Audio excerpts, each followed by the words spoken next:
or any effort into hunting it. And I put a trail camera on our chicken coop the first year we moved in there because something was killing our chickens. Oh, okay, sure. And I got a picture of that deer walking to my pond to get a drink. And he was all of 145 inches at the time. Back then. Yep. So I went to go hunt him that year. My wife and I, lost our son, had some hardship. I couldn't really hunt that year, so didn't have time.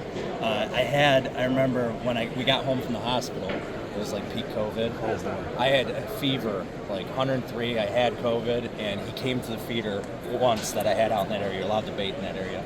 And fast forward to, that was the last time I ever saw him in daylight. Fast forward last year, I cut a hole in my chicken coop. I'm going to make a makeshift blind. I put a seat in there. I like the ninja approach. And he blew up to a 160, 165-ish, and I was going to hunt him hard heading into the season. My father passed away leading into the season, so I had to help my mom with all that and just didn't have the time.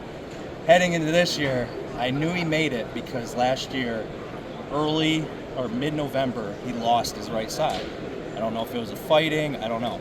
And I think that's why it kind of grew back that way. Something happened to his right side. Yep.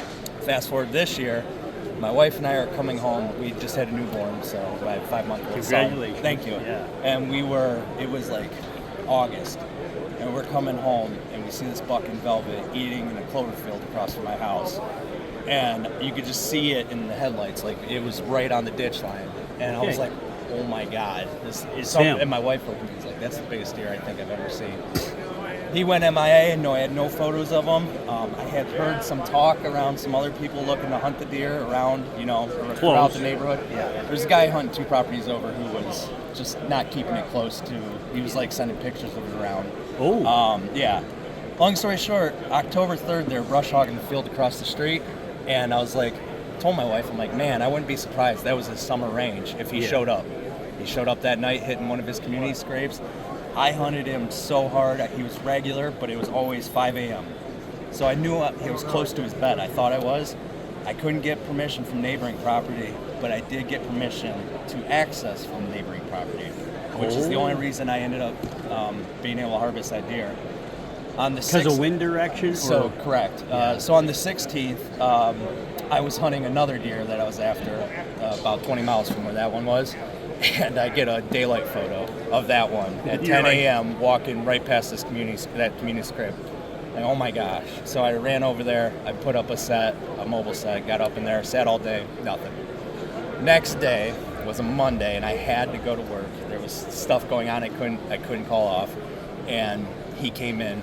I got a video of him hitting that scrape. On the 17th. On the 17th at 9 a.m. again. And in the background, I could see a doe. I got my stuff done, headed to the stand at noon, sat there all day, nothing. So on the 17th. On the 17th. So the night of the 17th, I'm talking to my wife, and I'm like, the wind is completely wrong for the 18th. Now coming out of the south, blowing straight towards his bed. It's supposed to be same temperature, but I just don't know. It's wrong. It is wrong, but I have no other options. And he's been in there 2 days. So I drove to that neighboring property that I have access permission for, and slipped in. I sat there in my car, and I actually said, you know what? I'm going to wait for the sun to come up to let my thermals rise. Like, I am going to wait till after 7 o'clock to go into my stand. It was like 7:15. I walked into my stand. Daylight. Broad daylight. Walked in, got set up. I think I shot him at 7:45. Whoa. 8 o'clock. Literally, I got in my stand. I didn't even get my bow hung up. I was so tense because I just had that feeling. Yeah. And I saw some deer legs walking 20 minutes after I was in the stand ahead of me.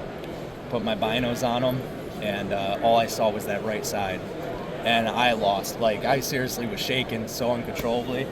But he went into a thicket for 20 minutes, dead center of my property, and I couldn't see him. And it was the best thing that ever happened because I sat down, calmed myself, I made the decision. I don't shoot sitting down, I always shoot standing up. I was like, I'm going to shoot sitting down, anchor myself, and his doe came out right where I was hoping they would come, 40 yards. She walked to 25 yards, he came out 40, and he was dogged, he was so calm. He was just brazing his way through, and right when I drew back, she saw me, and she stomped, but she didn't blow. And he turned to her as I let my arrow fly. He didn't react at all. But like when I said, when he turned, he kicked that arrow out. And I saw this much arrow hanging out of him. You're and like, my heart sank. Like I thought I messed up on the biggest deer in my life. And it was my wife who told me, like, I went back to the house. I'm like, we got to call a drone, a dog, I don't know. right. She literally said, shut up, like, wait an hour, and why don't you just go look? And I'm like, no, I can't. And I literally went and looked, and he was laying on my property, 50 yards from where I shot him. Unbelievable. Congratulations, man. I'll never.